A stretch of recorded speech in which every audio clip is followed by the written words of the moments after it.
Alright guys, we're back, and we are apparently now in the 8th bite, which means after another under an hour episode, we did the 5th, the 6th, and the 7th bite. So, this could very well be the last episode. I don't know how this has taken people 7 hours. I think... I don't know. I don't know how it returned that way. I'm not sure what to expect. Or am I missing something massive here? This, unfortunately, I will say, I find it funny. But I was hoping for a little more game to it. I can't help but think of Battle Chef Brigade.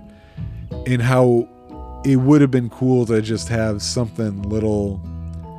similar to that in there, like where you're actually doing something other than just making choices. It's just slightly not interactive enough, but it's also hard to be too harsh about it given that, you know, this is just a funny thing that they did.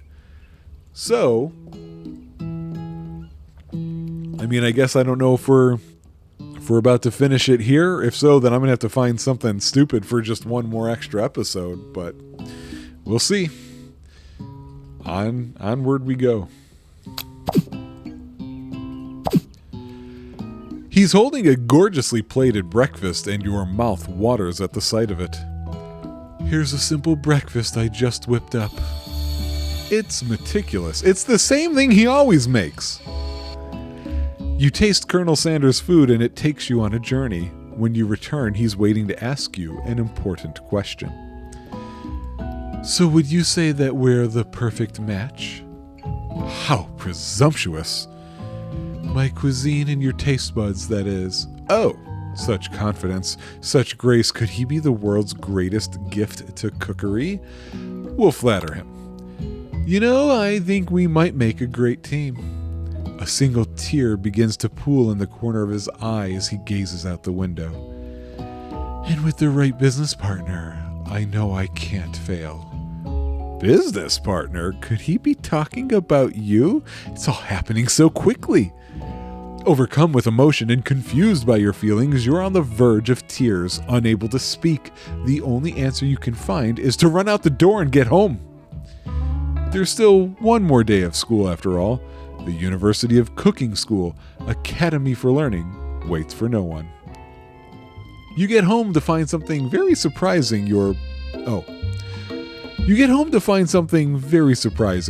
Your best friend is there waiting for you. Where have you been? Because I had one heck of a night. I've been desperate to talk to you about it, but I couldn't find you. I got worried that something had happened to you. It's okay, but now it turns out you're fine. I can finally get you up to speed on the saga of Miriam. Sure, but you will not believe what happened to me after school yesterday. I went on a date. I think I can believe that. Since I'd been partnered up with Pop, he asked me to go out with him. Of course, I told him, you'd better harness those wild horses, young man. I'm not that kind of girl.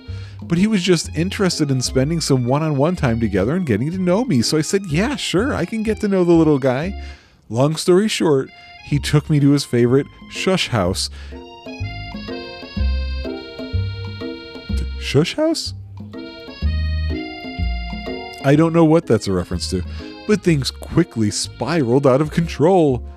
Did she just say, yeah, thank you, as if that's the thing people just say? What is it even referring to? And now I'm not really sure where we stand. You don't give Miriam time to tell her whole story, however. Bottling up the details of your own night is just too much to bear. And I went on a date too, back to Colonel Sanders' house where I spent the night with him. You what? Nothing happened but the emotional connection. Wowzers. Oh, weird. Why is this even an option? Together with your bestie, you feel like you can do anything. When you arrive at school, you encounter your rivals in the quad.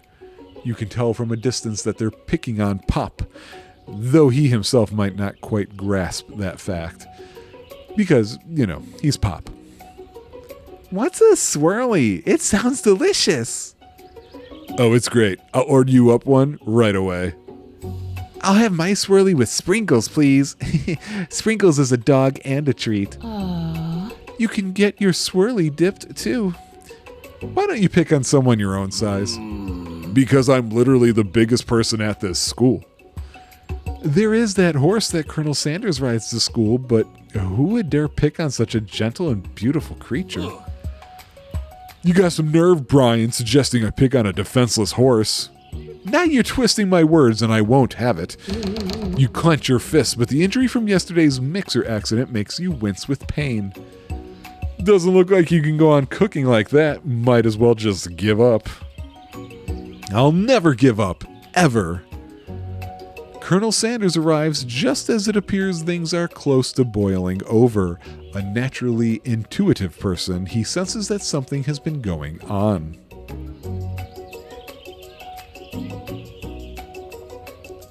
Is everyone excited for the final day of school? Brian, how's that hand feeling? I'm sure you'll be back in fighting form by this afternoon. Aren't you concerned about my hands, Colonel? Yesterday I almost broke a nail winning so hard. Technically, I don't believe a winner was decided, but your presentation was quite impressive. What is he doing complimenting her? But what about the flavor of my delicate, warm, gooey chocolate sauce? It was clear that you're passionate about how your food is received. That's a lot of words to say. It was bland. Excuse me, Brian. I am more than capable enough to speak for myself. Oh, snap, girl. Maybe you could tell me more of your thoughts as we walk into class, Colonel. I'm always interested in discussing the fine art of fine foods. See you inside, Brian. Annoyed by Colonel Sanders' inability to see Ashley for who you know she really is, you walk across the quad to get some distance. In an attempt to distract yourself from how slighted you feel by that interaction with Ashley, you take out the spell book you recovered yesterday and start flipping through the pages. Whoa, that's that book! It looks like bad news. It's just something I found lying around. It would appear to be some sort of grimoire, but I don't really believe in that magic stuff. Says I, the guy who fought a spork monster. A grimoire, like a book of spells? I don't know. Who would spend so much time decorating a magic book if it weren't really powerful? I can think of one surefire way to find out. You open to a page covered with arcane warnings. Cast only in case of extreme emergency, it says around the edges of the page. I could use this spell here that says it will erase anyone I choose from all of my memories. If I scrub out Colonel Sanders, it would probably help me focus better on the upcoming final exam. Except we're partners in this class, and I don't know how that would work. That is way drastic. Couldn't you do something else, like anything else not rooted in dark magic? Maybe tie a string around your finger. That's to remember things. Okay, fine, it is drastic, but desperate times call for desperate measures. You've got a memory erasing spell sitting right in front of you and a pretty good excuse to try it out. I don't agree with the second half of that sentence. We're not doing it. You take your friend's advice and put the book away. It's almost time for class. Sprinkles is already in the room waiting for the students to arrive. He clears his voice to make a quick announcement. I want you all to know I feel something of a dog moment coming on, but I assure you it's nothing to be afraid of. His cute little nose scrunches up and he begins to breathe quickly. Okay, so let's see. He must be hungry. Reach for some old homework to give him a snack, or wait to see what happens. I don't know what a dog moment is, so I'm going to just wait to see what happens. Sprinkles stops in his tracks. He focuses in on the window. The room is deadly silent. When you follow his gaze, you see a tiny orange squirrel perched on the cherry tree outside. Sprinkles turns feral. Sprinkles turns feral and runs to the window of the classroom. He begins barking uncontrollably at the squirrel outside. Terrence, I told you never to come back here. I will destroy you. Sprinkles is barking ferociously, drool flying off of his face. The squirrel looks over, but he doesn't say anything back. You wonder, is that even a talking squirrel? Who named him Terrence? You better not show your chubby cheeks around here ever again. After Sprinkles is satisfied that his presence has been felt by not only Terrence but any other squirrel in hearing distance, he returns to his professorial tone. Ahem. I apologize for the outburst. This actually brings up an important point. Thank you, Brian, for reminding me to dole out this indispensable bit of wisdom. You see, but before you can go any further, Miriam's love drama spills over into the class. Sprinkles is interrupted by sad whimpering coming from the back of the room. I told you to save it for after class. But I miss you. We went on one date, Pop, and how can you miss me when I'm right here? Pop's voice quivers as he pleads his case to Miriam. Every time I blink, you go away again. That's a really cute thing to say. Miriam, what happened between you and Pop? I got her in trouble and now she's mad at me. I didn't just get in trouble, I got yelled at by Pop's mother, who blames me for getting him banned from every museum we set foot in. Oh, so that's what you meant by shush house. I still don't understand it. Pop, we went on one date. We're over. And it meant so much to me that I made this for you. Wow. To go on arguing, Pop leaves his creation behind and runs out of the room. Nothing like a loud public breakup to cast a pall over the final day of school.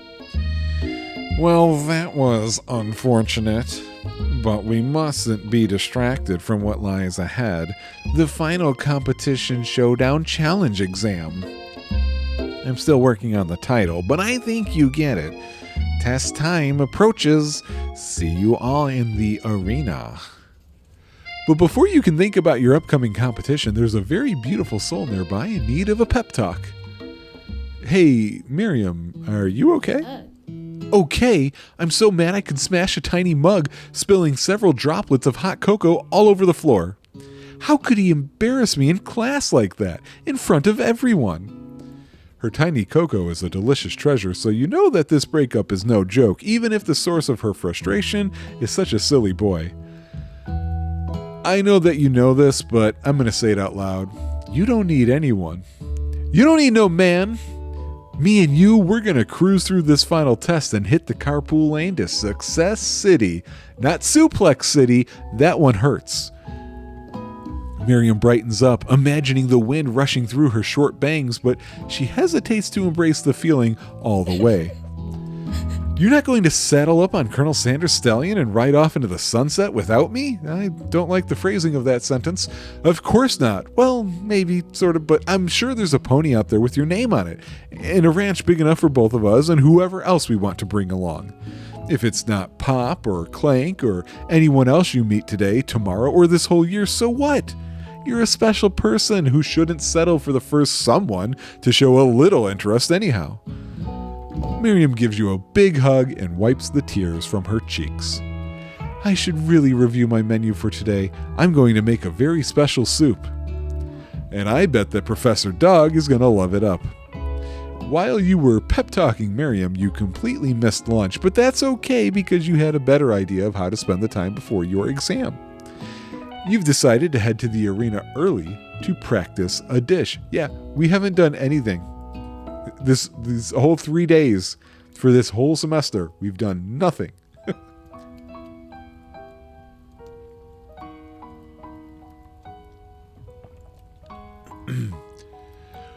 This is it, the location of your final challenge. A test of will, a test of courage, a test of talent, and a chance to beat the pants off of Van, the supposed man, and his eviler counterpart, Ashley. As planned, you begin to run through a quick test of a recipe you've been working on. Brian's famous chicken pot pie. I actually do like chicken pot pie. After practicing for months that we've never seen until now, making this dish come second nature to you, and you're able to quickly get a fresh pot pie in the oven. But as soon as you do, your cram session is Your cram session is interrupted by Colonel Sanders and you mashing your wrist into the mic stand. Brian, what are you doing here? There's still time before the final exam. Oh, just taking it all in. I'm big into visualizing success. I'm looking at my station and picturing victory. The pot pie has begun to bake, and the smell is slowly filling the space around you. Visualizing, huh? That's too bad. I was hoping you were here cooking something delicious. You'd usually happily share your food with anyone who is hungry, but the last time you let Colonel Sanders get in your head, it cost you a cook-off.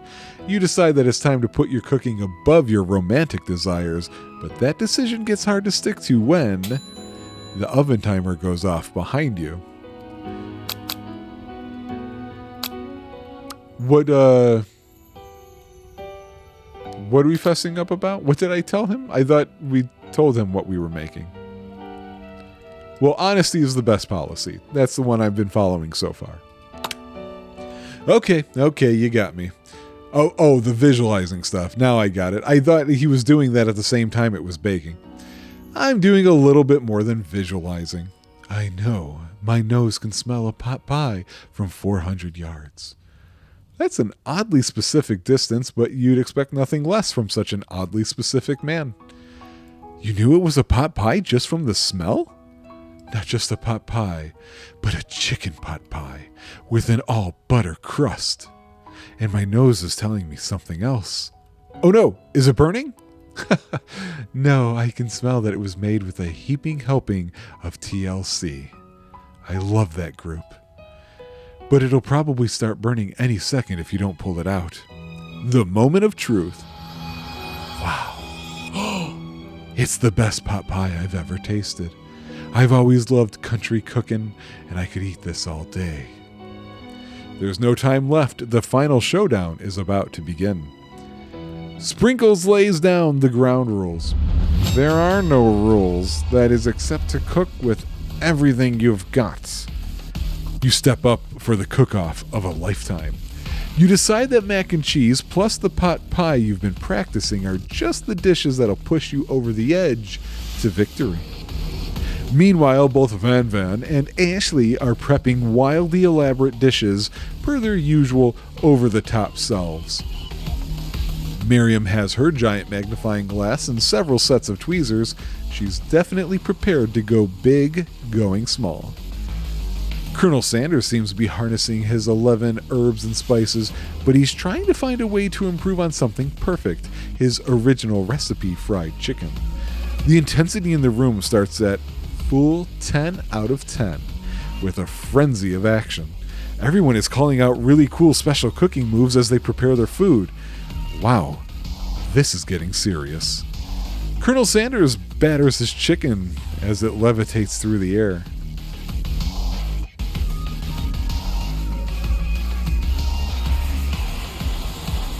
Egg wash.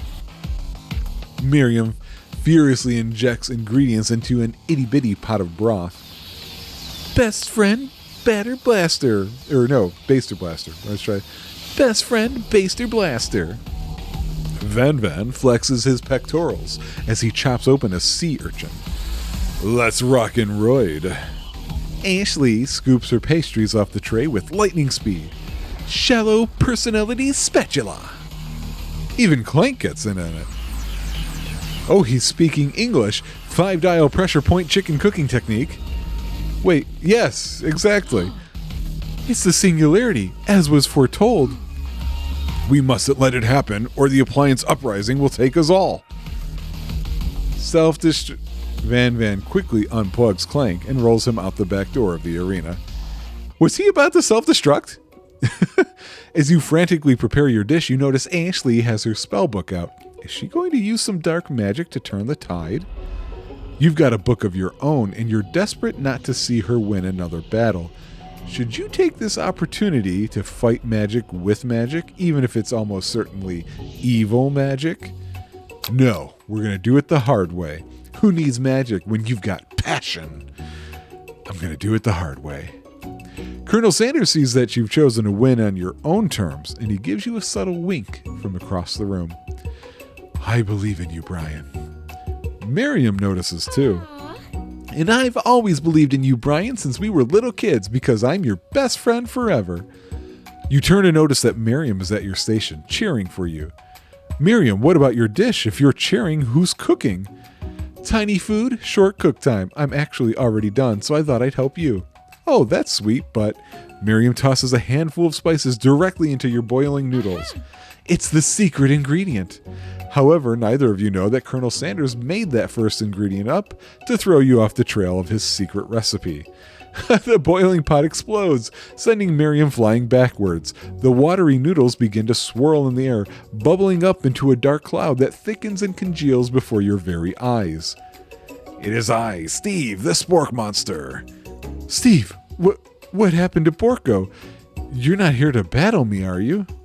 We spork monsters are many. I think Porco had the day off, but you have conjured Steve, and I hate to battle, so I'd say you're doing pretty all right. Oh, hey, you're in the middle of a cooking competition. I love this stuff. It's better than TV. You crazy kids and your culinary skills really impress me. Mind if I hang out? I'm sorry, Steve, but I'm kind of in the middle of something. Do you mind? Steve the Spork Monster notices that you've got the grimoire stashed beneath your cooking station. I see what you're up to. Crisscross some magical items and accidentally summoned me, huh? Yeah, you guessed it, sorta. If you're here, would you mind tossing some fresh noodles in a pot of salted water? I'd love to. I've always wanted to be a top chef, actually. You know, when I was just a little spork pup back in the old country. You can feel Spork Monster winding up to tell a very long and involved story. You don't know exactly where they came from, but it seems like it was probably lonely there. Actually, you know what? Maybe you should watch from the stands. I really need to focus on this competition. I understand. It's kind of like that time in monster school that I had fallen asleep during scare tactics class, and when I woke up, you toss a serious stare at Steve, and he takes the hint. Never mind, I'll tell you later. Good luck. Having suffered this huge setback, you don't know how you could ever win.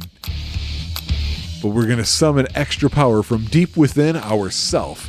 I can do this. I have what it takes. I came here to win. Your hair turns mac and cheese orange as culinary energy flows through your body. My heart is pure. My hands are steady. My taste buds have been preparing their entire lives for... Yes, Brian, you are the chosen one. You will avenge me. The power you've been summoning immediately fades back out. You interrupted my inspiring monologue. Sorry. My heart is pure. My hands are steady. My taste buds have been preparing their entire lives for this moment. I will show the world my cookery. You begin to levitate off the ground. Energy courses through your body. You know that with this power, you can do anything. Except turn back time, which would be super useful because while you were powering up, your chicken pot pie overcooked in the oven and can't be served. But don't worry, dear Brian. You may have suffered some setbacks, but all is not lost. Impressed with your fortitude, Colonel Sanders decides that you have earned his support. I've been watching you today, and I must say, I'm truly impressed. You've been thinking on your feet and rolling with the punches. He steps up to your station and stands right beside you. I'm here to help. All you've managed to make is mac and cheese, and time is almost up, so you're gonna need it.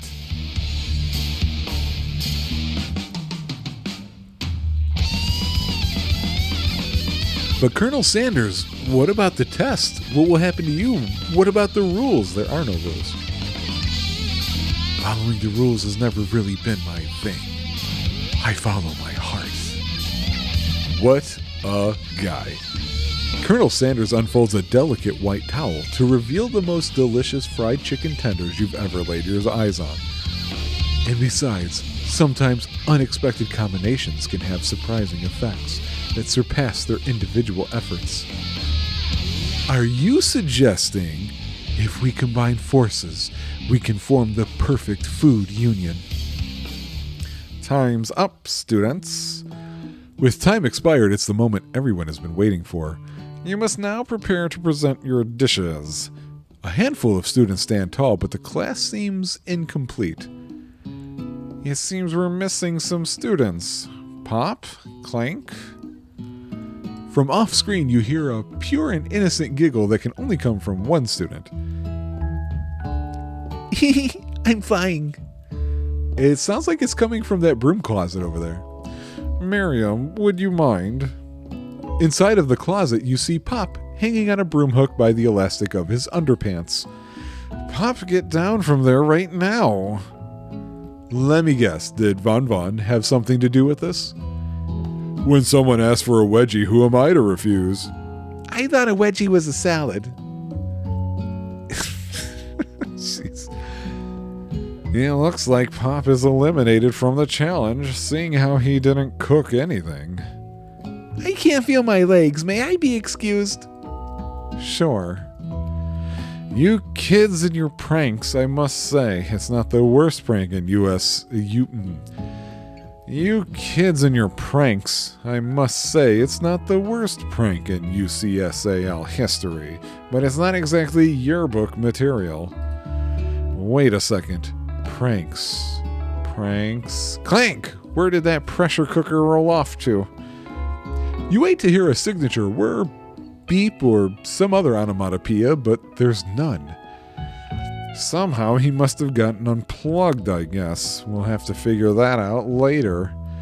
That leaves only 4 remaining students. Please, collect your final projects. Yes, it has been a long semester. Wow. 3 whole days long. But after days of hard work, the time has come for me to eat. Miriam, please step forward. Now, describe your dish. I've made tender udon noodles and savory soup. My word, it's so delicate. Is that a teeny tiny narutomaki? I spy afloat in this... Oh, I see. That font got lost there. My word, it's so delicate. Is that a teeny tiny narutomaki I spy afloat in this itsy bitsy bowl? Yes, chef. Please call me Sprinkles. Chef is my father's name. Yes, Sprinkles, and some green tea made from baby tea leaves that I picked myself. Sprinkles carefully sniffs around the dish before opening his mouth and letting just the tip of his pink dog tongue dip into the bowl. Sublime! Would anyone else like a taste? Oh, come on, I'm not one of those dogs who doesn't floss. I even have a really cute electric toothbrush for dogs.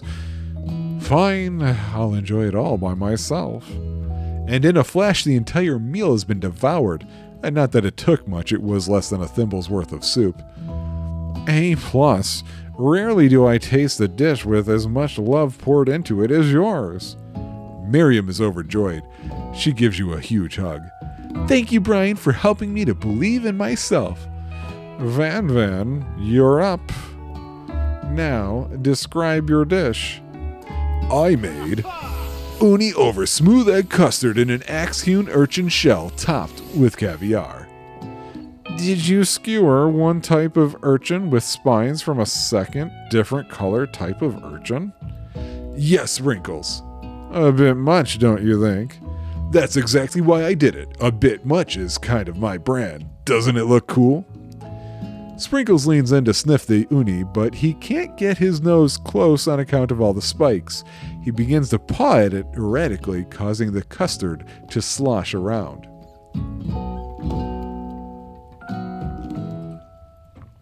Woof.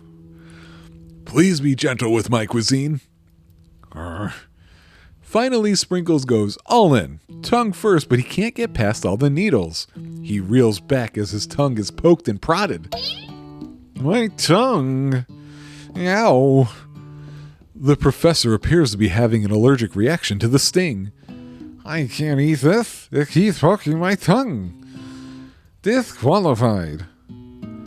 A stunning turn of events. Who would have thought that serving food in a bowl made of needles could make it difficult to eat? Dejected, Van does not go gentle into the night.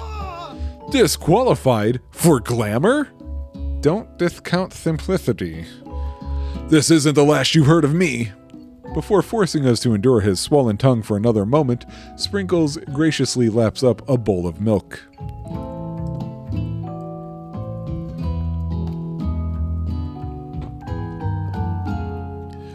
I know. Yeah, I'm a dog and I drink milk. Get over it. Sometimes it helps calm my agitated tongue. Next student, Ashley, it's time to step up. Now, describe your dish. I made orange blossom Turkish delight in a light rosewater syrup topped with French meringue and connected by sugar glass. I've had Turkish delight once. This actually sounds pretty fantastic. I would love to try this. Actually, the tiny soup seems pretty cool too. That actually doesn't sound too bad. Indeed, it's quite delightful. However, I'd ask that you please refrain from eating it or attempting to taste it in any way. It's very fragile and meant to be a display piece.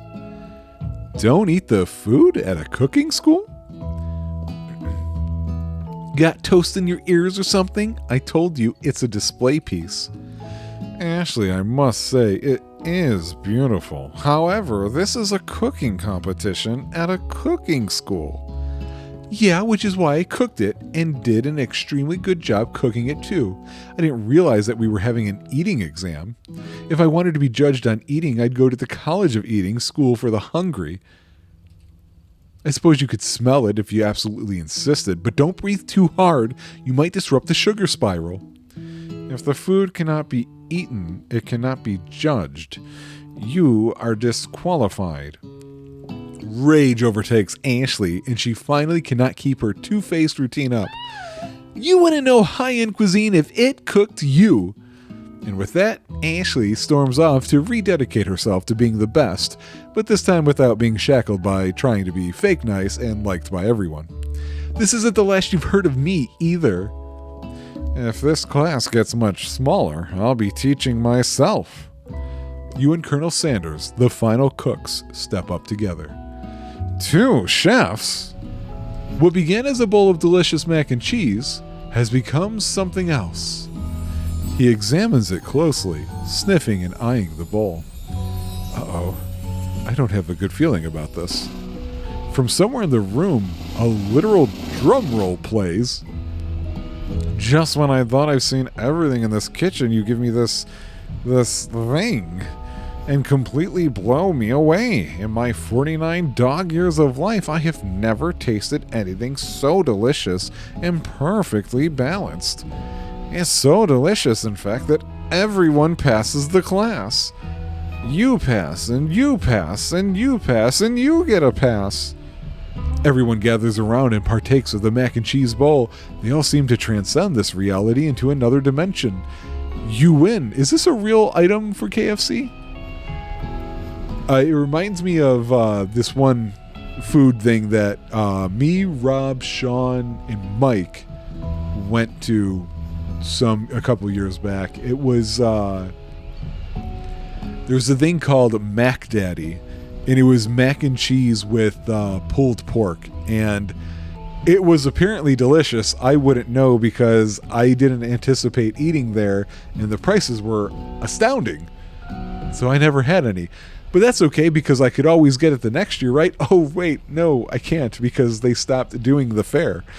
I have no idea what place that came from or if that was even a regular item you could get there. Okay, my rage is done. Together, you and Colonel Sanders have made a new menu item. The new menu item is so impressive, even the Van and Ashley are drawn back in by its magnetic fragrance. When they gaze upon your mac and cheese bowl, they admit that you are indeed an excellent chef. Sprinkles declares that you have passed. Everyone has passed. There were supposed to be more battles, but come on, how could they be better than this one? Now that the school year is complete and everyone has graduated, the students return for one last assignment. To get their groove on, the cafeteria has been completely redecorated in order to serve as the site of the school's graduation dance. Compared to the massive, high-tech cooking arena, the humble decor seems downright cute and cozy. DJ Dog is in the house. Oh. You knew that Sprinkles was a master chef, but also a world-renowned turntablist? Who says you can't teach an old dog new tricks? Van and Ashley tell everyone that they've committed themselves to righting the wrongs they did while they were the villains. For a moment, You actually believe them. Not another haunting. No ghosts allowed at graduation. It's clearly written in the school's bylaws. I was never actually a ghost. It was all a trick to get you to finally notice me. Ow. Amusing. And now that everyone is together... It's the Spork Monster. He is totally mellowed out. Everyone, the Spork Monster is no more. From here out, I'd prefer that everyone refer to me by my new name, Party Monster. Student tries to finish what he had to say, but everyone is too wrapped up talking to Party Monster. Dejected, student walks off. Maybe things didn't work out for Miriam romantically, but she found the love in her cooking, and you know she's gonna do great. A red carpet rolls out across the floor of the ballroom. It's like a Hollywood movie premiere. Who could command such an entrance? I'm asking, who could it be? Who? It's Pop! He's arrived late to the dance, but apparently for good reasons.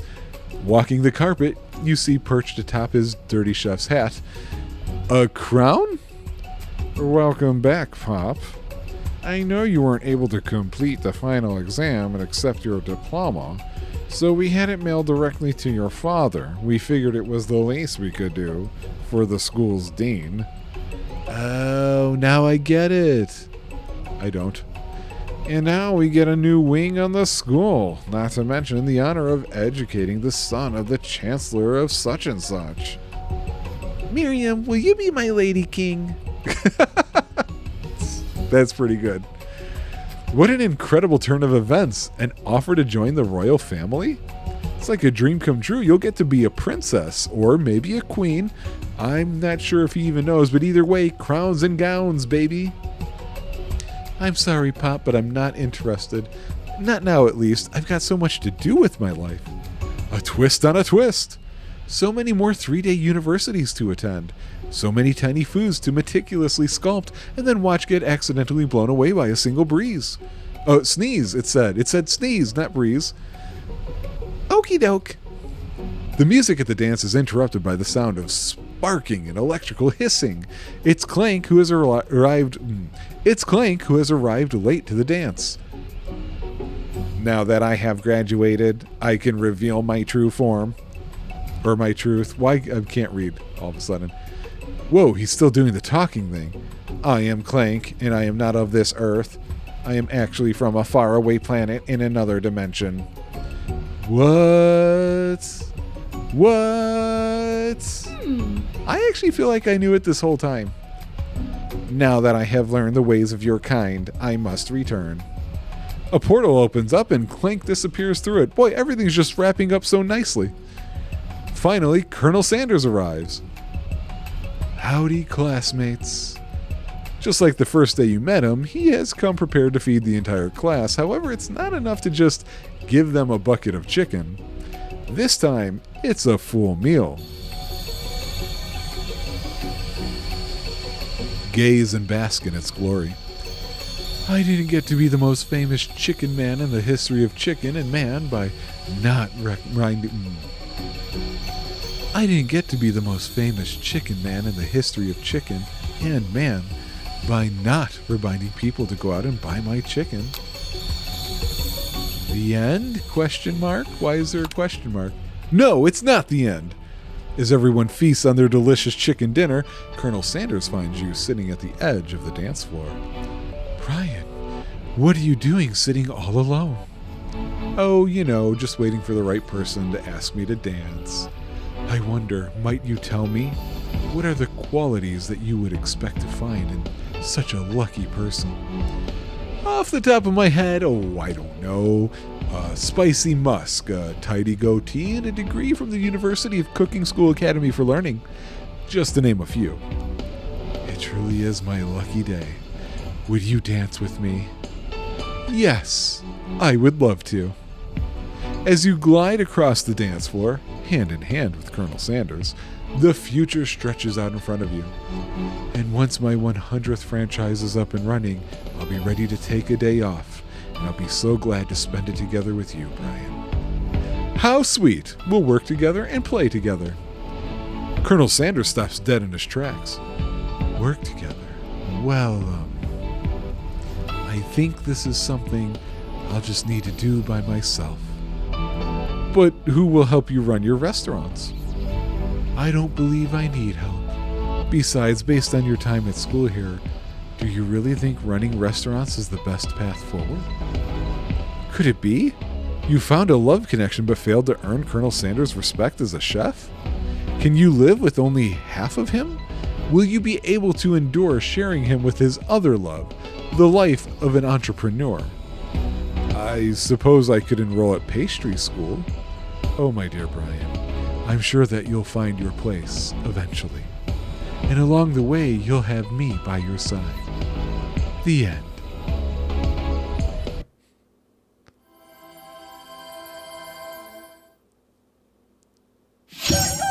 Okay, so this seems to have just brought us right back to the thing. So,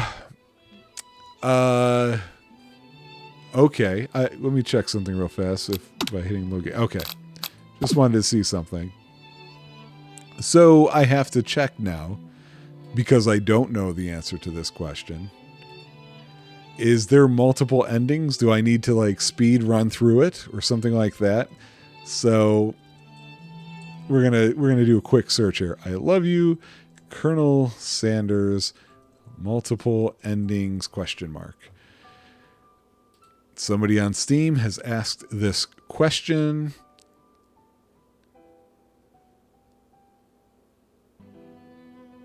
Okay, weird. Some people are saying that there's multiple endings, but at the same time, most of them are essentially they're mostly going to be the same. So here's what we're going to do. I will do one more episode of this, but it's going to be a fast one, and it's just going to be, I'm going to make some different choices. I'm curious about what changes with Clank as the partner for Miriam instead of Pop. I'm interested in making different choices than I made. I want to use the magic, see what happens there. And that'll be it for February for Secret Badmirer of 2025. So, if you guys want to join me, check out, see what that's like. I'll see you on the next one.